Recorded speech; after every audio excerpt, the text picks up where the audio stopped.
여러분 안녕하십니까? 국민의힘의 주진우 법률전문위원장이 이병준 파이낸스 투데이 기자이자 이병준 TV 대표 이병준 씨를 고발한다고 했죠. 고발장이 들어갔는지 안 들어갔는지는 아직 제가 확인을 못 해봤습니다만은 29일 날 그렇게 공지를 했습니다. 한 12가지 항목 정도 되는 것 같아요. 자, 일일이 다 제가 기억하지 못하지만은 이병준 기자가 그동안 유튜브 방송에서 했던 내용 대부분 허위 사실이다라고 해서 고발을 하는 것으로 알고 있습니다. 그런데 제가 그 12가지 항목을 지난 방송에서도 제가 말씀을 드렸습니다만은 이 보면 대부분 다 의혹 제기입니다. 의혹 제기라는 것은 의혹 제기조차 못하게 한다 그러면 의혹 제기를 한 것을 가지고 고발한다 그러면은 누가 이걸 취재를 하고 누가 방송을 할 수가 있겠습니까? 그렇지 않습니까? 이건 고발할 문제가 아니고 의혹을 해소해 줘야 될 사람은 바로 한동훈이다. 저는 그렇게 봅니다. 핵심적인 질문에 대해서는 답을 하지 않지 않습니까?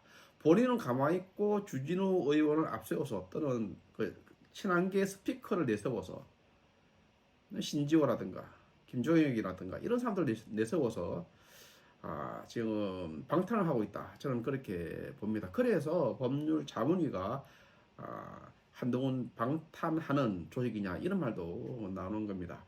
자, 그런데 이병준 기자에 대해서는 고발을 이렇게 하면서 장해찬 전 최고의원에 대해서는 고발을 못하는 모양입니다. 그 고발을 못하는 이유가 있는지는 짐작하는 바가 있습니다만은 고발을 지금 한다 안 한다 그런 말을 아예 하지 않고 있습니다.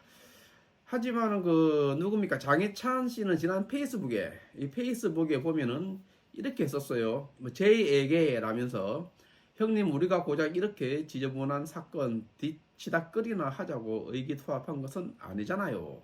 법꾸라지처럼 위법은 아니라고 언제까지 피할 수 있겠습니까? 그러니까 법은 위법을 하지 않았다. 법꾸라지처럼 그렇게 이야기를 하고 있죠. 인정할 것은 인정하도록 조언해달라. 한동훈한테 조언해달라는 거죠. 그러면서 25일과 28일이 지나면 진은정 변호사에 대해서 제가 더 많은 이야기를 할 수밖에 없다. 라면서 강남맘 카푸치노 이야기 나와도 감당할 수 있겠느냐. 이 강남맘 카푸치노 이야기는 제가 지난 영상에도 말씀을 드렸지만 꽃배달은 아니고 꽃바구니 보내기 운동을 했는데 진은정 변호사가 한동훈 부인이라는 사실을 숨기고 주동했다는 겁니다. 주동이라는 말이 너무 심하나 주도했다는 겁니다. 자, 이것이 나와도 괜찮겠느냐? 이 정도가 나와도. 그러니까 장희찬 씨가 이야기하는 것은 이것도 일종의 여론을 조작한 것이다. 이렇게 이제 보고 있는 겁니다. 그러면서 마지막 예정으로 충고한다. 국민들께 무릎을 꿇고 석고대죄하십시오라고 이제 제이에게 썼는데 이 제이는 누구나 다 알고 있죠. 제이는 바로 주진우 법률자문위원장을 이야기하는 겁니다. 그러니까 장해찬은 주진우로부터 오달을 받았고 여러 가지 총선이 아니고 법무부 장관 시절 때부터 한동훈이가 법무부 장관 시절 때부터 주진우를 통해서 장해찬한테 넘어온 그런 오다들에 대해서 쭉 계속 이야기해 왔습니다. 이 장해찬은 그러니까 지난 한동훈 법무부 장관 시절 때부터 그러니까 여론 조작의 팀원으로서 참여했다고 이야기하는 그렇게 주장을 하고 있는 거죠. 이것에 대해서 신혜한수라든가 홍철기라든가 이병준 그리고 박완석 그리고 김사랑 등등 이런 젊은 유튜버들이 이것은 조직이다, 댓글 부대다 이렇게 지금 이야기를 하고 있는 겁니다. 장해찬이 이렇게 이야기를 하기 때문에 보수 유튜버들이 이것은 조직적으로 움직인 하나의 여론 조작 팀이라고 이제 보는 것입니다. 자, 이렇게 지금 저희에게 장해찬 씨가 이제 보낸 것이고 그러니까 공개적으로 이제 편지를 보낸 것이죠. 자, 여기에 대해서 김태현의 정치쇼, 그러니까 SBS 김태현의 정치쇼에 주진우 의원이 출연을 합니다. 자, 그러면서 이제 김태현 씨가 이제 묻죠. 이렇게 묻습니다.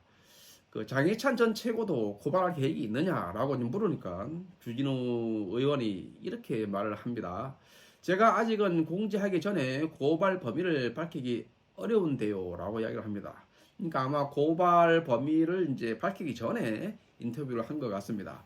그러면서 장익찬 전 최고위원은 저번 당 대표 선거 때부터 뭐 나는 떳떳하니까 고소하라고 해서 막 고소를 요청 하는 어떻게 보면 일반적이지 않은 형태를 보이고 있다 이렇게 이야기를 했습니다. 그러니까 좀 흥분되어 있다 뭐 이런 표현을 이제 좀 애둘러서 이야기를 이제 한 것 같습니다.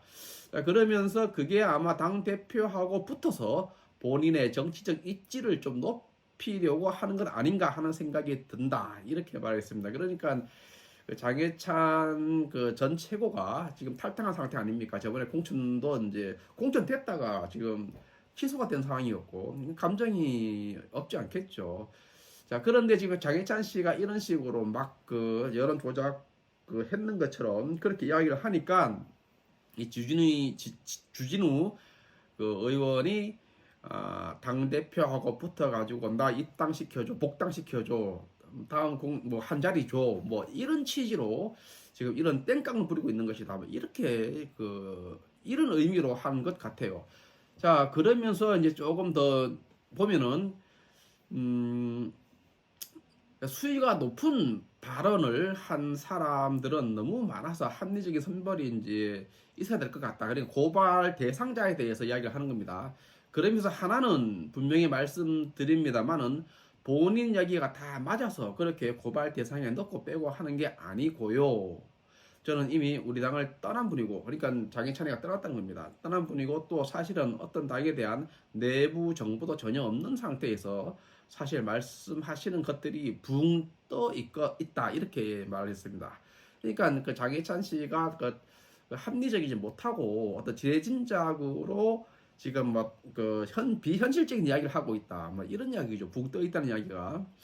자, 그러면서 저는 고발을 신중히 하려고 생각하고 있다. 어쨌든 그 발언의 내용들을 고발 범위는 최소화하지만 고발 내용은 많이 함으로써 그게 법적인 처벌이 이루어졌을 때 추가로 고발을 확대할 가능성도 저는 배제하지 않을 것으로 생각한다. 그러니까 장애찬 씨를 이제 고발할 것이냐 마냐에 대한 그런 대답인데 좀 애둘러서 이야기를 하고 있다. 애둘러서 이야기한다는 것은 뭐 자신이 없다는 것 같습니다. 아니면은 고발했을 때 수사 과정에서 주진우로부터 뭐 오다를 받았다라든가 아니면 주진우는 한동훈으로부터 오다를 받았다라든가 주진우가 오다를 받은 시기는 아마 용산에서 법률 뭐죠? 법률 담당하는 법률 비서관인가 아마 그럴 겁니다. 대통령 비서실에 행정관으로 있었단 말이죠. 그 당시에 한동훈이는 법무부 장관이었잖아요. 그러면 법무부 장관이 대통령실에 있는 주진우한테 오다를 내리고 주진우는 장희찬한테 오다를 내렸다. 이렇게 되면 문제가 상당히 커집니다. 이거는 참 보통 문제가 아니죠. 지금 대통령과 각을 세우고 있는 한동훈의 위치에서 보면은 이 간첩을 대통령실에 넣은 겁니다. 주진우를 넣어서 대통령과 각을 세우는 준비를 했다. 이렇게까지는 말할 수 없겠지만 대통령의 오다를 받아야 할 행정관이든 비서관이든 오다를 받아야 하는데 대통령실에 있으면서 법무부 장관의 오다를 받았고 오다를 받은 행정관은 장해찬한테 오다를 줬고 이 장해찬은 뭐 따따붙다라든가 이런데 유튜버들한테 오다를 주거나 아니면은 해서 여론이 더 확산되도록 그렇게 했다 그러면은 이건 여론 조작이죠. 자, 그런데 가족들하고 이제 같이 묶어서 이야기를 해볼 것 같으면은 지금 가족들이 썼냐 안 썼냐 그것이 문제가 아닙니까? 가족들이 썼을 수도 있고 안 썼을 수도 있죠. 이름만 이렇게 줬을 경우도 있을 수 있지 않습니까? 그런 경우는 이거는 과연 한동훈 지금 현재 대표의 허락 없이 또 동의 없이 가능했을까?